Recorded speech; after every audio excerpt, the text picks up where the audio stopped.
При нас вече и човекът, който вкарва общо 10 гола в двата мача срещу Рейпас, Кирил Миланов. Добър ден, господин Миланов. Добър ден, много ми е приятно. Разкажете нещо повече за двубоя на Левски срещу Рейпас и как така успяхте да отбележите цели 10 гола в двата мача? Първо да започна с така едно. Нямаше и 2 месеца и половина операция на връзки ми правиха и покойният вече Валяка Васил Спасов, да го прости, просто се двоумеше заради крака, че не ми е възстановен. Аз имах... И състава беше съвсем друг. И аз 1 час преди мача си излизам отвънка на пейката, нали, събличат се вътре.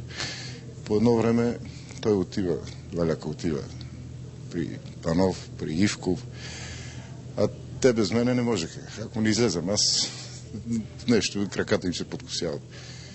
И они казват, той прав човек и вика, я не дай си Боже, стане нещо с крака, ще ми тежи, вика, цял живот на съвестта. Не смеем, вика, да те пусна. Я стане нещо, скорошна операция.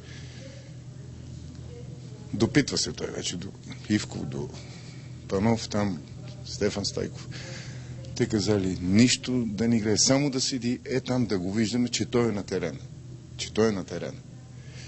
И той праща масажиста Валяка и казва, я нека да дам Миланов. Миланов, моето уважение, аз не мога без тебе, но всички ти искат да излезат. Ти поемаш ли си отговорността, нали, за крака? Викам, никакви проблеми, поемам си, да. И така, влизам да играем, във въздуха бех, безапелационен бех. Той, не, викам, по едно време викам, защо? Викам, и аз не почнем да си вкарвам. А можех тогава да им карам и много повече голове. Та така, в общи линии, там също ги бихме, мисля, 7 на 1 и 6 на 1 ли беше. И там 4 гола ми вкарах. Освен тези 10 гола, вие завършвате сезона и като голмайстор в европейските клубни турнири с 13 попадения. Нещо уникално. Вие сте единствения български футболист, който е правил подобно постижение. Да, следващия съперник на Левски е португалския Боависта. Първият двубой в Порто. Разкажете ни нещо за него. Един невероятно хубав матч там направихме.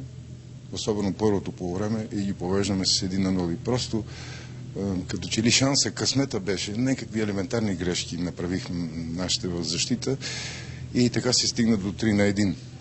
Иначе ние бехме класови отбор, по-класови отбор. Това е моята преценка за матч. А за следващия матч вече, тук ги направо тотално ги сгазихме.